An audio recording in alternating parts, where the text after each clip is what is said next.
Bonsoir, vous m'entendez? C'est le moment où vous vous réveillez. Merci d'être si nombreux un vendredi soir.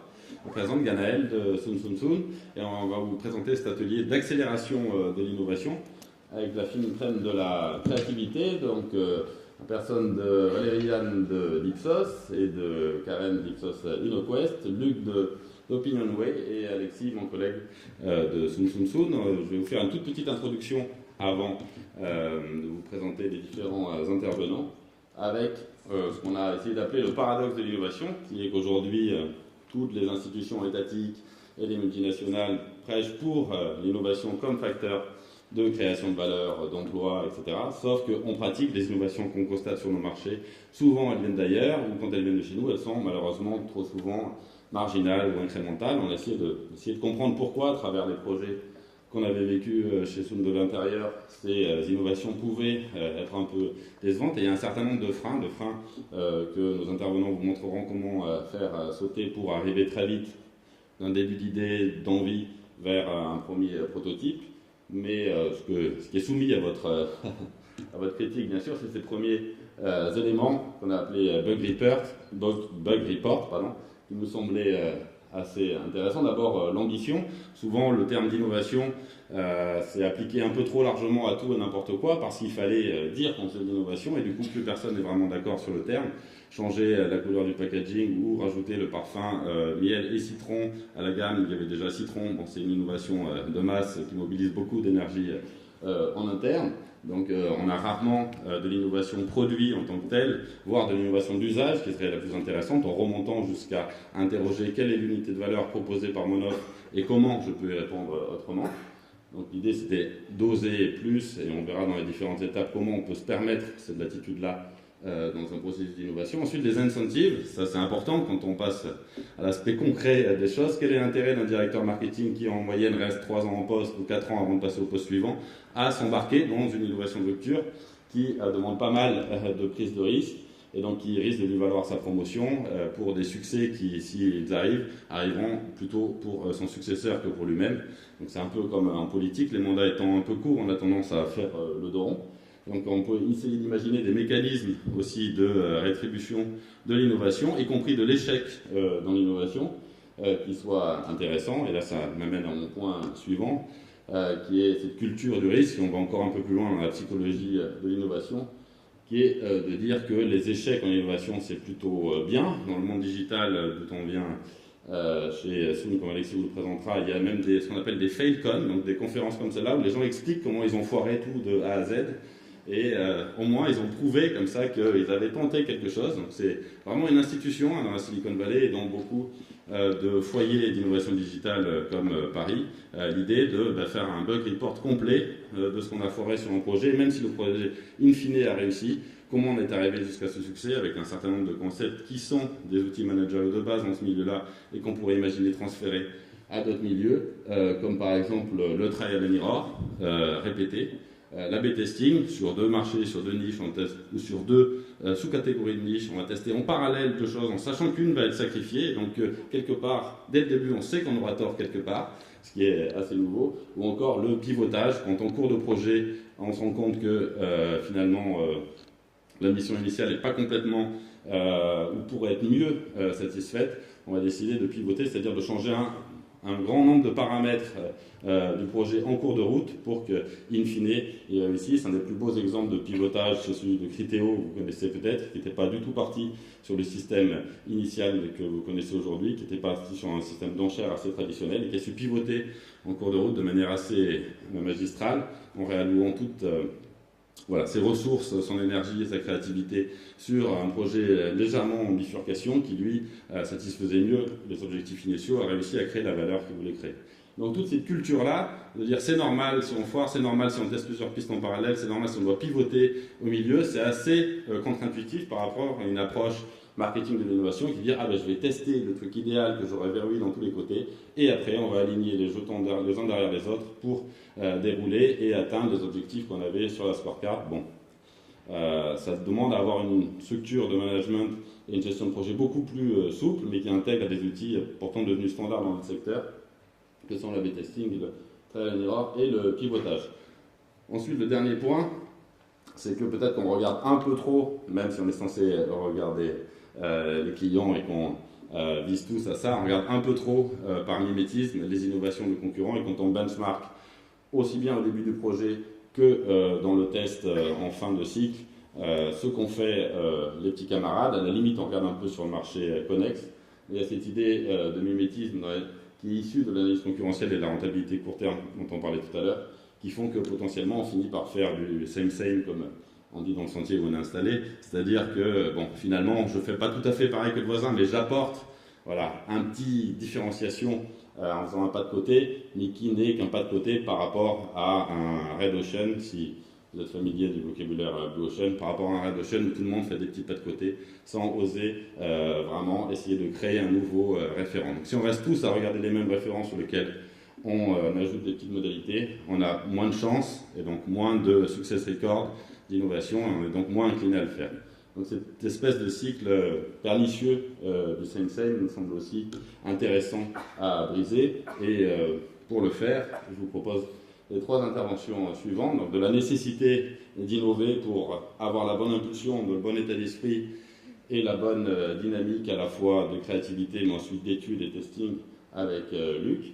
Ensuite, sur la génération d'idées, une fois que cette envie est née et aboutie, ouvrir au maximum pour sortir de tout type de Red Ocean ou de tout mécanisme mimétique à travers l'open innovation et le crowd, à travers la présentation d'Alexis. Et puis une fois qu'on s'est à peu près décidé, comment aller aussi assez vite et pas retomber dans les mauvais réflexes potentiels avec l'accélération vers de premières réalisations à travers les témoignages de Valériane et Karen sur un outil qui s'appelle Insight Accelerator d'Ipsos. Donc on va essayer de faire en 45 minutes tout de A à Z, depuis la volonté jusqu'au proto, et c'est pour ça que sans tarder je laisse la parole à Luc pour sa présentation sur l'envie d'innover.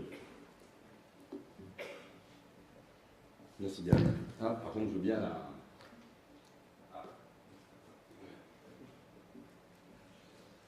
Bonjour à tous. Alors peut-être en introduction, je ne sais pas si vous en êtes aperçu, mais on est dans un monde en crise. En crise avec un S, ce sont des crises multiples qui s'enchaînent et qui se superposent. La crise de la finance, dont on nous dit qu'on est sorti, mais aujourd'hui les produits dérivés représentent quand même bien plus que ce qu'ils étaient au niveau de 2008. Une crise économique avec son corollaire qui est le chômage et la difficulté des populations à supporter les politiques de rigueur. Une crise politique face à la difficulté des politiques de réformer les pays, mais aussi à leur incapacité à agir sur une économie mondialisée, et puis aussi qui est égrenée au fil de l'actualité par les affaires. Des crises environnementales aussi. C'est un bon début pour mettre une bonne ambiance. Des crises environnementales, on nous annonce depuis 15 ans la catastrophe mondiale, et l'actualité égrène aussi ces catastrophes aujourd'hui de manière quasi quotidienne sans que rien de tangible soit fait. Et puis on peut citer plein d'autres crises. Les crises alimentaires, Tranguero, les crises sanitaires, Servier, les crises géopolitiques, la Syrie, l'Ukraine, et puis les crises identitaires qui sont multiples. Enfin bref, on pourrait y passer l'heure entière à citer toutes ces crises qui génèrent d'ailleurs d'autres types de crises. Une crise de confiance, une crise de sens et une difficulté à croire au progrès et une défiance vis-à-vis de tout type d'institutions. Et en fait, qu'est-ce que ça nous dit toutes ces crises? C'est en fait l'expression d'un monde qui est en mutation. À l'instar de cet idéogramme chinois, je dirais qu'à la différence de ce qu'on peut penser dans les pays occidentaux, où on vit la crise comme une rupture de l'histoire avec un avant qui est forcément glorieux et un après qui est anxiogène et forcément sombre, l'idéogramme chinois Beiji nous dit que en fait, c'est un moment particulier de l'évolution sur lequel il y a à la fois des dangers et des opportunités. Et ce qui fait en fait ce monde en mutation, enfin en tout cas un des facteurs importants, c'est le fait qu'on soit hyper connecté.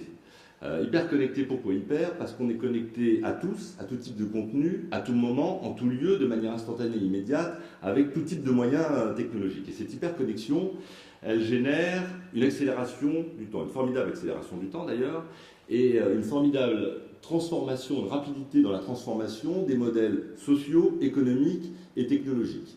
une accélération et aussi une interdépendance, qui fait que tous les systèmes aujourd'hui sont imbriqués par leur interdépendance et qui rend du coup extrêmement pertinente la théorie du battement d'aile du papillon qui est capable de générer des cataclysmes à l'autre bout de la planète et qui rend aussi très réelle cette image du colosse au pied d'argile, puisqu'on voit s'effondrer autour de nous les géants d'hier, BlackBerry, le Virgin Megastore, Kodak, pour n'en citer que quelques-uns. Une hyperconnexion, une imbrication qui crée aussi un déplacement des frontières. Aujourd'hui, les marques changent leur périmètre d'action et on assiste en fait à une guerre de tous contre tous. Amazon maintenant est sur tous les champs de la distribution, La Poste est en train de réfléchir à des services pour faciliter la vie quotidienne et Google concurrence est taxi. Donc on voit bien l'obligation aujourd'hui pour les entreprises d'accélérer leur changement et d'elles-mêmes muter puisque le monde est en train de changer. Sachant que parallèlement à ça, on a un consommateur qui s'est lui aussi profondément transformé. De plusieurs manières. D'abord, il est devenu chasseur de primes. L'achat malin, c'est l'achat radin, alors que le radinisme n'était pas une valeur forcément des années précédentes. C'est aussi un consommateur qui suit les marques, les interpelle, les note, les recommande, les dénigre, mais aussi co-construit avec elles. Donc, qui change du coup la relation des marques avec leurs consommateurs. Et puis, c'est enfin un consommateur qui... Alors, on ne voit pas l'image là, mais il y a un consommateur derrière. C'est aussi un consommateur qui est un formidable terreau d'innovation. Il finance des projets en crowdsourcing. Il se met à louer, à partager sa maison, sa voiture, ses compétences, ses expertises. Et puis aussi, c'est un consommateur qui, aujourd'hui, est en mesure de travailler de manière constructive avec les marques.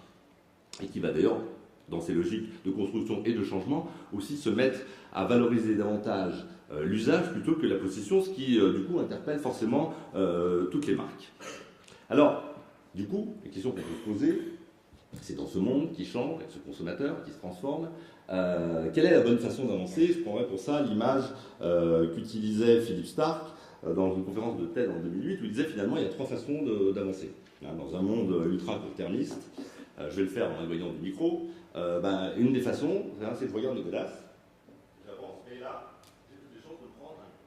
L'autre façon, c'est d'attendre l'illumination du ciel en espérant qu'elle vienne, mais là aussi, je prends le mur. Et la bonne façon d'avancer, finalement, c'est celle qui est propre à l'homme, c'est la façon de regarder l'horizon en ayant à la fois une vision périphérique qui permet de regarder au quotidien ce que l'on fait. C'est donc cette démarche que nous incitons les annonceurs à prendre, et du coup, une des questions, on arrive à notre sujet, quel intérêt des tendances dans cette vision et comment peut-elle inspirer une vision? Alors peut-être deux mots, puisque c'est l'introduction, sur ce qu'est le décryptage des tendances. Ça repose sur deux piliers.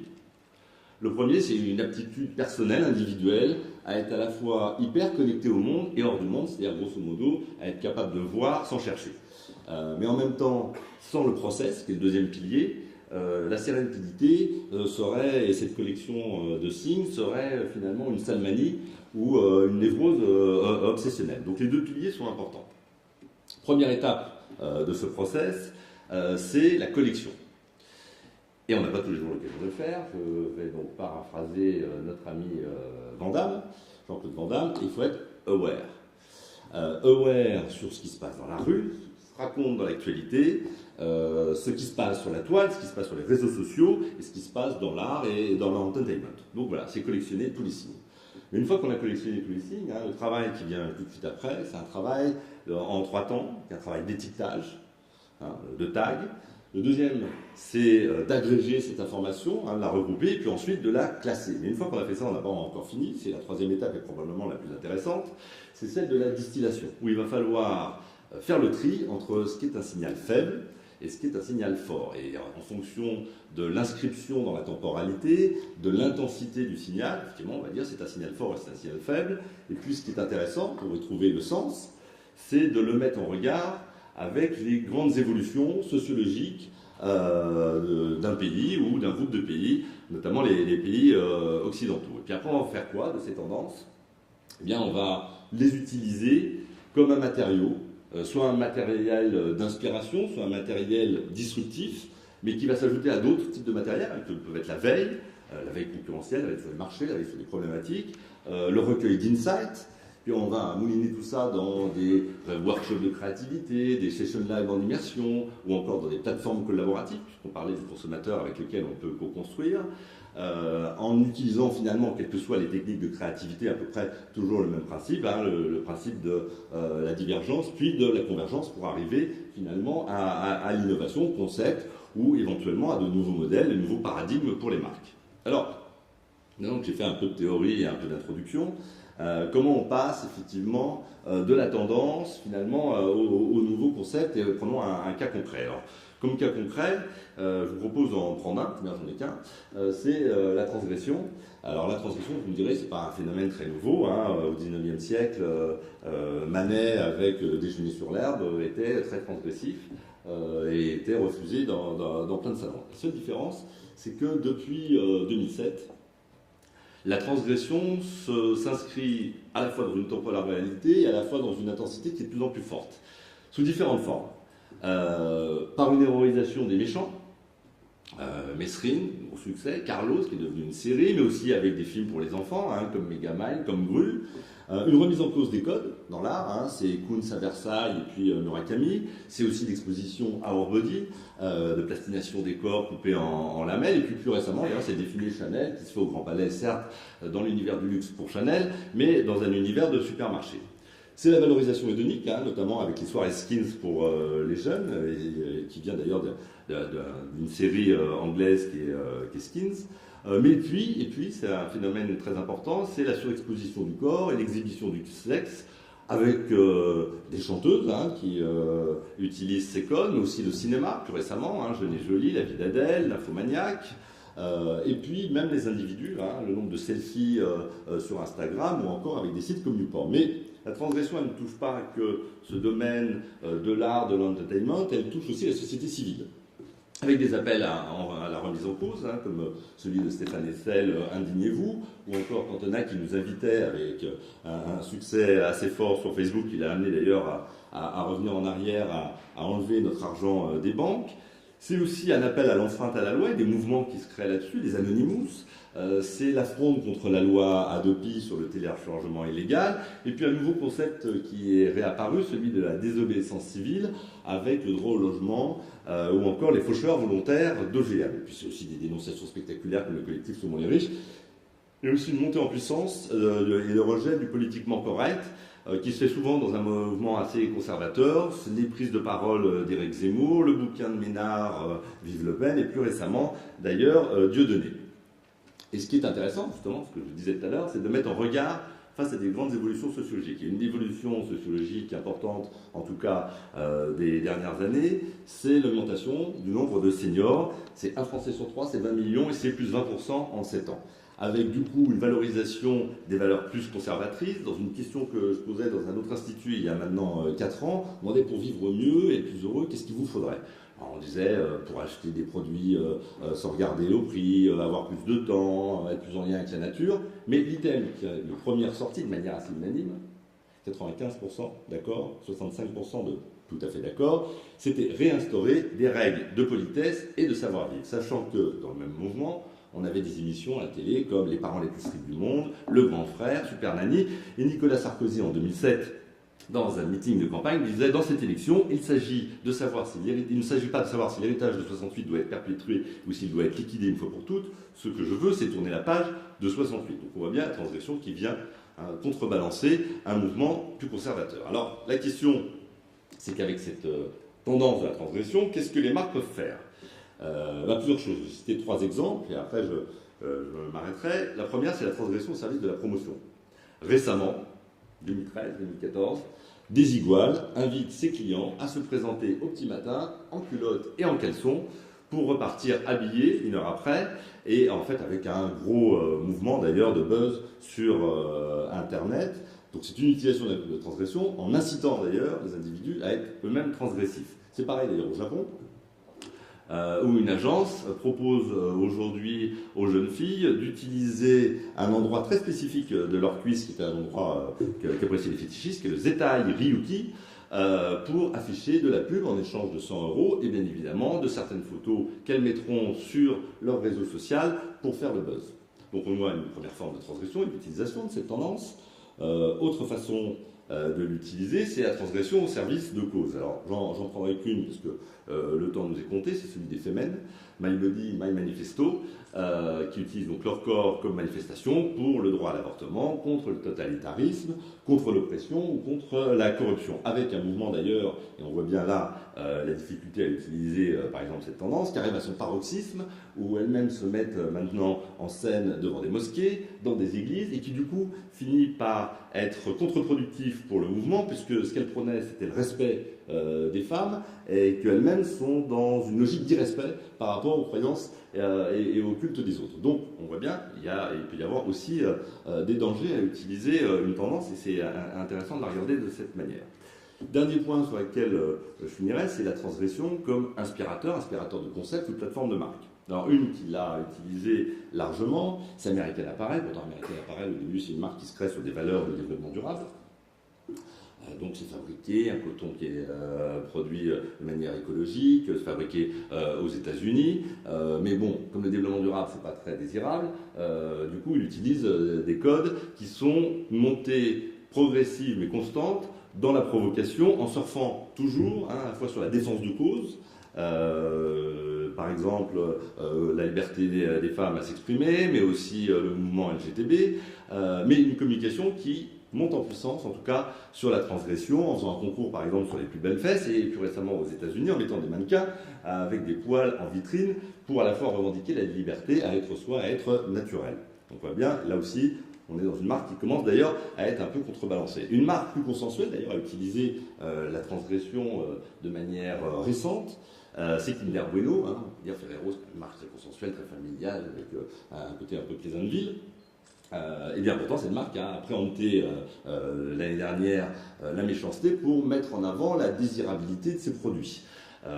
Dans un contexte, d'ailleurs dans un registre hyper intelligent, puisque l'humour y est très présent. Mais ce qui est intéressant d'ailleurs, c'est de voir que cette utilisation et cette valorisation de la méchanceté, du coup, vient dans un autre mouvement, enfin en contrebalance d'un autre mouvement, qui est celui de la gentillesse, de la bienveillance, de l'altruisme, ce bouquin notamment de Ricard, avec une journée d'ailleurs de gentillesse qui a lieu en novembre, mais voilà une autre utilisation, là, dans la manière de communiquer, de la transgression. Dernier exemple que je prendrai, sur un concept, c'est des youth, donc vous avez dû voir la publicité dans le métro si vous le prenez, en tout cas à la rentrée dernière, dont le principe est clair, hein, c'est je peux louer n'importe quelle chambre d'hôtel, je suis fédère à peu près tous les hôtels à Paris, pour quelques heures, pour une pause coquine, affichée d'ailleurs en 4x3 hein, dans le métro, donc une communication qui est extrêmement transgressive et qui d'ailleurs s'inscrit dans la même lignée de ce que fait Glidden en nous disant c'est parfois en restant fidèle qu'on se trompe le plus. Voilà, donc une illustration de la manière dont une tendance peut être utilisée, alors je ne vais pas passer sur le détail des techniques de créativité qui sont utilisées, mais qui permettent d'inspirer les marques dans un contexte, comme je le disais, important, qui est celui de l'urgence à innover, à bouger, à changer les lignes, et parfois même à changer d'ailleurs les plateformes de marque et la mission des entreprises. Voilà, c'est en tout cas ce que je voulais résumer, et résumer aussi un dernier point, c'est qu'une tendance, elle n'est pas forcément universelle, hein, elle ne s'applique pas de manière universelle à toutes les marques. Et cette sélection préalable, elle doit se faire avec la marque au regard de ses valeurs, des valeurs de sa cible, et puis aussi l'univers dans lequel elle s'inscrit. Voilà en tout cas nous comment on travaille dans le pôle Innovative Way de OpinionWay avec les tendances, sachant qu'effectivement maintenant je vais passer la parole à des spécialistes du repérage et de l'analyse des tendances avec une entreprise extrêmement innovante et extrêmement disruptive sur son marché. D'ailleurs, tellement disruptive et intéressante que le hasard du calendrier fait que nous venons de prendre des parts et de nous associer de manière forte avec Sun Sun Sun et Alexis Botaya.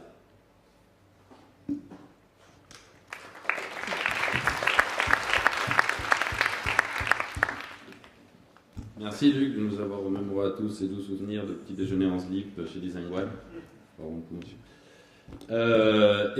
Merci d'avoir souligné la nécessité pour les entreprises donc, de casser un peu le référent traditionnel qui de toute façon n'existe pas ni sur le marché concurrentiel ni dans la tête des clients pour revenir à ce qui semble pertinent, c'est les tendances et spécifiquement les tendances pour une niche sur lesquelles c'est en résonance et pour essayer d'explorer ces tendances-là de manière innovante.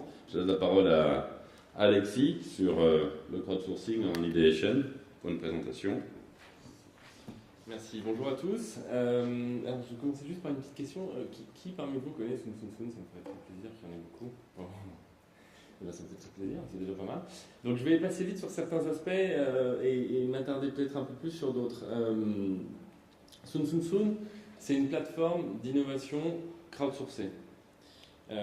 Luc l'a très bien dit, effectivement, dans la stratégie de détection des tendances, il y a d'un côté cette serendipity qu'on utilise, c'est ce be aware, qui permet de faire et de capter véritablement l'ensemble des signaux faibles, et il y a derrière tout le process qui permet de les analyser et le travail effectivement. Et que l'un ne va pas sans l'autre si on veut arriver effectivement à avoir un travail assez rigoureux.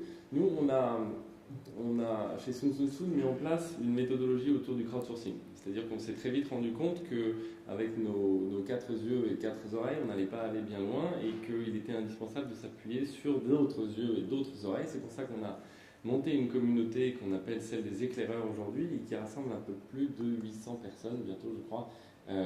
Et c'est ces personnes-là qui nous renvoient de l'information. Donc on est vraiment dans une stratégie crowd, en s'appuyant sur la capacité de ces gens à nous remonter cette information. On ne leur demande pas beaucoup de travail. On leur demande probablement un travail de 2 minutes par semaine à peu près, mais comme ils sont suffisamment nombreux, on a suffisamment de matière derrière à analyser. Et le deuxième volet, effectivement, qu'expliquait Luc également, qui est le travail autour de toute cette matière. Et là, on a mis en place également une méthode qu'on a appelée celle de la science des tendances, c'est-à-dire que l'ensemble des signaux faibles qui nous sont remontés par cette communauté sont qualifiés dans une base de données. Ils sont qualifiés en fonction de valeurs sociétales, ils sont en fonction de 55 valeurs sociétales, ils sont qualifiés en fonction de style de vie, et ils sont qualifiés en fonction d'une trentaine de secteurs économiques. Et nous, ça nous permet de suivre des évolutions des valeurs telles qu'elles s'expriment dans les innovations récoltées par les éclaireurs. Donc on a des petits graphes concrètement qui nous permettent de suivre effectivement l'évolution de ces valeurs sociétales. Donc pour ceux qui ne connaissent pas exactement le site internet, ça ressemble un peu à ça. Donc ça se présente sous la forme d'un magazine, c'est-à-dire que l'ensemble des innovations qui nous sont remontées par la communauté des éclaireurs sont traitées dans une base de données et en fonction, quand on voit une petite alerte sur le thème valeur hédonisme fois transport, je dis n'importe quoi, là on se dit qu'il y a quelque chose à investiguer. Donc on va aller voir dans cette stratégie d'idéation ce qui se passe, on va refaire sortir les innovations et on va les publier sur le site internet et je vous invite à aller voir et à vous inscrire à la newsletter. C'est gratuit, vous recevez une fois par semaine ensuite toutes les innovations qui nous sont envoyées par la communauté, en tout cas une partie. Comment ça se passe? J'ai déjà commencé à vous l'expliquer, mais c'est 4 phases qui sont indispensables dans cette stratégie de remontée d'informations, de distillation et d'extraction de ce qu'elle signifie pour l'analyse des tendances et pour ensuite de l'idéation et une stratégie de créativité. La première phase, c'est celle de détection. J'ai déjà commencé à en parler. Il y a un point important, c'est qu'on travaille exclusivement sur les tendances et les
avec un ranking des insights qui fonctionnent le mieux.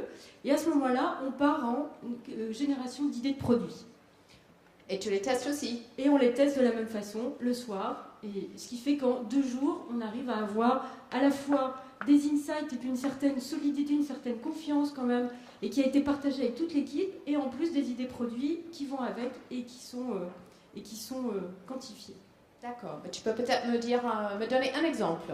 Oui, alors un petit exemple rapide sur lequel on a eu l'occasion de travailler, je t'ai dit dans le snacking. Donc on a commencé par une phase de consumer collision, c'est-à-dire, et comme je t'ai dit tout à l'heure, c'était hyper important de partir des insights consommateurs et de ce qui se passe dans la vraie vie avec les gens. Donc on a organisé une sorte d'auto-ethnographie auprès d'une douzaine de consommateurs. Il y avait des gens de tous les âges, il y avait des hommes, des femmes, pour essayer de ratisser le plus large possible les occasions snacking qu'ils avaient dans la journée. Et donc, alors, tu as appris quelque chose? Oui, c'était intéressant. Les gens se prenaient en photo à chaque fois qu'ils mangeaient, qu'ils grignotaient en dehors des repas. Donc, chose déjà intéressante, c'est que les gens ne racontent pas beaucoup de déclaratifs sur le fait qu'ils grignotent jamais, qu'ils mangent aux 3 repas. En fait, en réalité, quand on regarde un peu leur journal, on voit que voilà, à 11h, il y a déjà un petit carré de chocolat parce qu'on a besoin de magnésium. À 11h30, on prend des noix de cajou, je replonge. À 16h, c'est le petit goûter, les madeleines, l'envie irréfrénée. Donc il y a des occasions de snacking qui sont extrêmement, finalement, nombreuses au cours de la journée. On a appris aussi que les gens, souvent, nous racontent qu'ils snackent une pomme ou des choses assez saines. En réalité, ça ressemble plutôt à ça. Et puis ce qu'on a appris aussi, par exemple, c'est que le chocolat, quand ils nous ramènent toutes leurs occasions snacking, il y a du chocolat partout. Oui, en effet, ça je confirme. Il y a du chocolat chez toutes les tranches d'âge, chez les hommes comme chez les femmes. Et puis on a appris aussi des choses très intéressantes sur le snacking d'un homme senior qui est plutôt dans un triptyque saucisson, fromage, apéro, n'est pas la même chose que sa consoeur qui va être plutôt, elle, sur du sucré avec à grignoter des petites choses qui déculpabilisent. Bref. Et donc tout ça est mis dans la journée, la première journée du workshop. Tout ça alimente la réflexion qu'on a pour le workshop, ce premier workshop d'insight, de génération d'insight. Donc on met tout ça dans le workshop, on arrive à la fin de la journée avec une vingtaine d'insights qu'on a formulés à partir de tout ce matériau qui nous a inspirés. Et donc ce qui est intéressant, c'est que tu peux tester, là on a marqué 5 insights, mais on peut en tester beaucoup plus. On peut monter facilement jusqu'à une vingtaine. Donc à 17h, on les envoie en cantine, on les teste le soir, le lendemain matin, on récupère les résultats. Et puis là, on peut partir en génération d'idées. Et de la même façon, on les reteste le soir pour aboutir à des idées de produits le lendemain matin. D'accord. Donc si j'ai bien compris, ce que je dois retenir, c'est une méthode quand même simple, très, voilà, efficace, presque en 2 jours. Ça associe le quali, le quanti et le workshop et une équipe qui est fédérée de chez le client. C'est ça?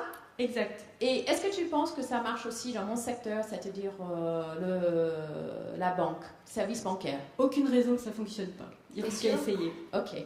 Bon, super. On se retrouve l'année prochaine? Oui, avec plaisir. Merci.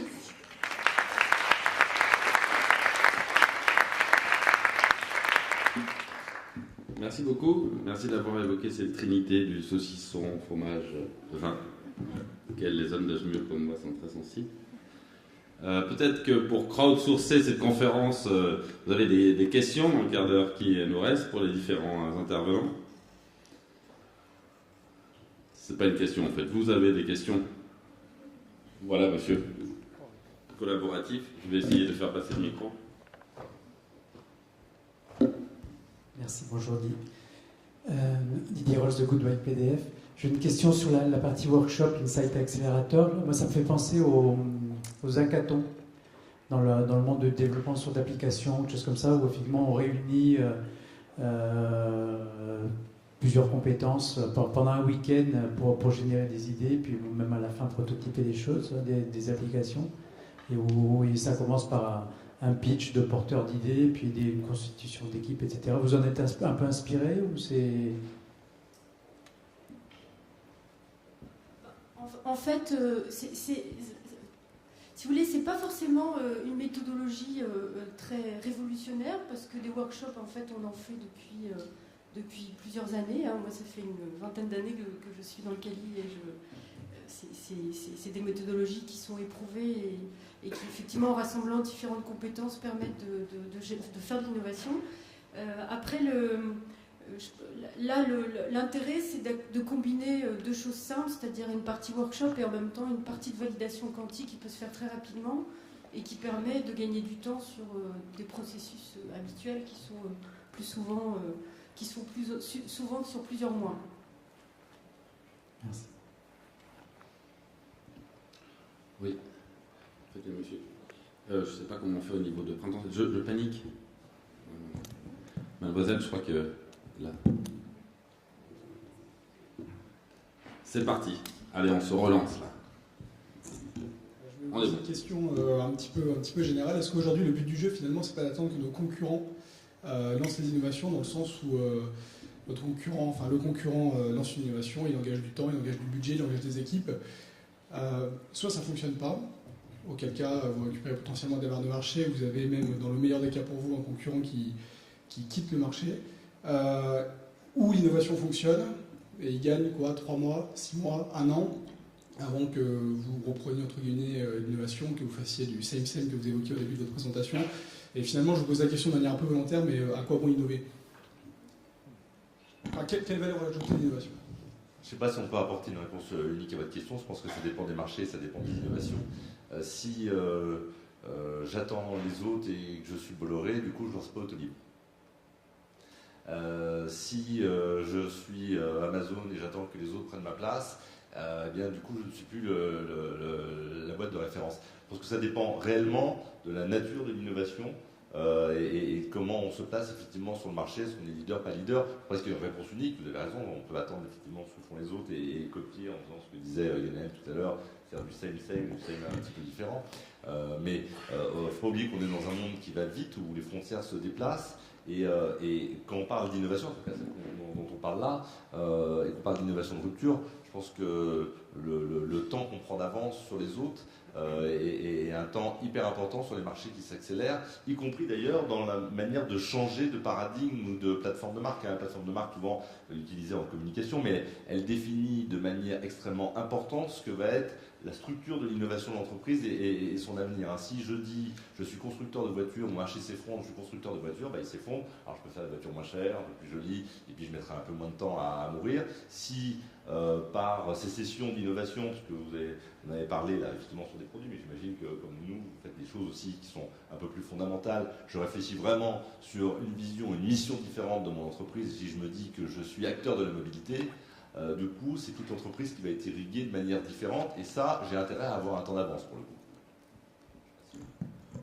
Après, sur l'impératif d'innovation, je suis d'accord avec vous, il n'est pas formulé dans l'intro comme ça. Je veux simplement dire que quand on innove, il faut essayer de le faire le mieux possible. Après, c'est quand on choisit une stratégie d'innovation, on peut choisir une stratégie de suiveur et très bien la faire et devenir bien plus riche, bien plus vite. Par exemple, Rocket, je ne sais pas si vous connaissez cet énorme fonds d'investissement dans le monde digital. Dès qu'une start-up marche, il fait avec plus de moyens et plus de compétences exactement la même chose sur des pays où il n'est pas encore implanté pour faire la razzia dessus et le revendre après à l'initiateur initial du projet qui donc du coup doit repayer son idée dans un autre pays 2 fois plus cher. Ça marche super bien. Donc il y a des super stratégies de suiveurs aussi, mais l'idée, je pense qu'on avait tous là, c'est de dire si on fait l'innovation, autant le faire le mieux possible. Et il y aurait une autre conférence du printemps des études sur si on veut suivre le mieux possible, mais c'est super pertinent parce qu'il y a bien suivre et mal suivre, c'est comme les chasseurs. Heureusement, cette conférence va s'arrêter à un moment comme ça. Vous allez être épargnés des plus mauvaises blagues, parce que ça, on peut faire pire. Encore une ou deux questions? À un moment donné, ça s'est agité sur ma gauche, au niveau du Mans, Reims. Non. Vous êtes sûr? Une dernière où je la pose. Ou Alexis la pose, Alexis Boutaya. Vous n'avez pas d'autres questions, c'est vrai? Vous voulez vraiment aller prendre l'apéritif? Mademoiselle avec le micro, vous avez bien une question, vous avez suivi? Non, oui. On sait que vous êtes de la concurrence. Ah, à gauche, voilà. Merci beaucoup. Je vous remercie, madame. Bonjour, Emmanuel Lalou, Avatar. Moi, j'aimerais bien que vous confrontiez tous les quatre sur cette notion du temps pour l'innovation, entre quelque chose qui pourrait vouloir dire qu'il faut du temps pour innover, réfléchir, pas passer du temps à réécrire, passer du temps à faire grandir une idée, à s'appuyer sur des tendances qui se construisent dans le temps, et puis à droite, quelque chose qui a l'air très vite, dans le mouvement de l'entreprise, peut-être trop, alors que souvent l'entreprise demande... le rôle de quelqu'un dans l'entreprise, c'est de dire aussi qu'il faut un petit peu de temps pour faire les choses, pour ne pas se tromper. Excellente question qui permettra de faire un tour, donc la temporalité dans l'innovation. Oui, sur le temps, je pense que ce qu'on voit aujourd'hui, c'est que, en effet, l'accélération, on l'a vu tout à l'heure, c'est pas que le monde est en train de changer, c'est que le monde a changé. Et le monde a changé et on a besoin de changer les façons qu'on fasse les choses. Et en tout cas, c'est mon profonde conviction qu'aujourd'hui, on est obligé d'aller vite. Et ce qu'on voit, en tout cas, avec la plupart des clients avec qui on travaille, c'est qu'ils n'ont plus le temps. De toute façon, les personnes changent tous les 3 mois ou tous les 6 mois dans les postes. Et il faut absolument avoir un pas d'avance. Donc, ce ne sera pas parfait. Mais souvent, en fait, ce qu'on voit, c'est que les temps se réduisent, les process se réduisent, et si on ne va pas vite, de toute façon, on est mort. Donc, il vaut mieux juste avancer un peu plutôt que de prendre le temps. Je pense qu'on l'a plus, et donc il faut que nous, on s'adapte déjà en termes de vis-à-vis des services vis-à-vis des clients. On n'a pas de choix. Donc, mais ça, c'est mon avis. Ça, c'est une vraie question quand on est dans la détection de tendance pour savoir comment on distingue une vraie tendance d'un épiphénomène, savoir si on est en train de détecter quelque chose qui va durer ou qui est juste un truc pop-up qui va disparaître super rapidement. Nous, on a vraiment pris le parti, c'est quelque chose qu'on revendique, de mettre ces tendances dans une base de données, quitte à frustrer justement la communauté qui nous envoie les innovations. Parfois, ils nous disent « mais je vous ai envoyé un truc super, pourquoi vous ne l'avez pas passé ?» Et on met ça dans la base et on voit avec quoi ça s'appareille. Mais on peut passer le truc 6 mois plus tard. Mais 6 mois plus tard, on est sûr qu'il y a eu d'autres choses qui sont nées, qu'il y a d'autres tendances, d'autres innovations qui peuvent s'appareiller autour de ça. Et là, ça veut dire qu'on a vraiment un phénomène qui est en train d'émerger. Donc je pense que dans la phase d'idéation, c'est vrai qu'on est obligé d'aller vite, c'est vrai que les cycles se sont considérablement réduits. Mais pour être sûr de distinguer une vraie tendance d'un épiphénomène, on est obligé de prendre du temps. Je ne vois pas comment ça peut être possible autrement. Après, je vais refaire la même réponse que j'ai faite tout à l'heure. Je pense qu'il n'y a pas qu'un modèle. Par exemple, on a travaillé, nous, pour la FNAC, sur quelque chose que vous avez dû voir d'ailleurs maintenant à l'écran, c'est que la FNAC propose comme Deezer de la musique en libre service. Voilà. Et sur le digital. On a travaillé, c'était il y a 1 an. C'est vrai que le travail d'idéation et de test va assez vite. Après, quand il s'agit de changer de modèle comme ça, parce que c'est un autre métier, le temps, il va être nécessaire. En même temps, il ne faut pas que ça prenne trop de temps non plus, parce qu'il n'y a pas que la FNAC qui a ces idées-là. Hein. C'est-à-dire qu'on est dans un monde accéléré, les idées elles vont vite, elles se diffusent vite, et alors à moins d'être un génie et d'avoir un vrai temps d'avance, hein, et imaginer que les concurrents ils ne sont pas en train de faire la même chose, et de réfléchir sur leur modèle, et sur comment ils pourraient s'étendre dans un marché, c'est là où il faut combiner les deux. C'est-à-dire qu'il y a à la fois un temps nécessaire pour bien finaliser les choses, et surtout quand on change de modèle, ce qui est différent d'autres innovations, parce que c'est vrai qu'il y a tout type d'innovation. On n'a pas fait, si on avait eu plus de temps, on aurait pu faire une introduction sur les différents types d'innovations qui existent, entre les innovations, les nouveautés, et puis les innovations de rupture, qui sont évidemment pas la même chose pour une entreprise, en termes d'organisation, de mise en place, de commercialisation, de diffusion, enfin voilà. Donc je ne pense pas qu'il y ait une réponse unique. Je pense qu'effectivement, il y a des temps qui doivent être rapides, et ce que vous présentez est très intéressant à cela, c'est-à-dire que voilà, je peux aller vite et je suis sur le time to market, et puis il y a des choses qui forcément vont prendre plus de temps. Ceci dit, attention au temps, parce que le temps s'est accéléré et que mes concurrents ils font la même chose que moi. Et du coup, face à ce que j'ai dit, c'est qu'aujourd'hui ce ne sont pas que mes concurrents.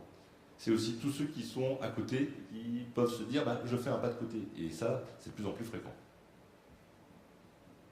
J'espère avoir répondu un peu avec. Pardon ?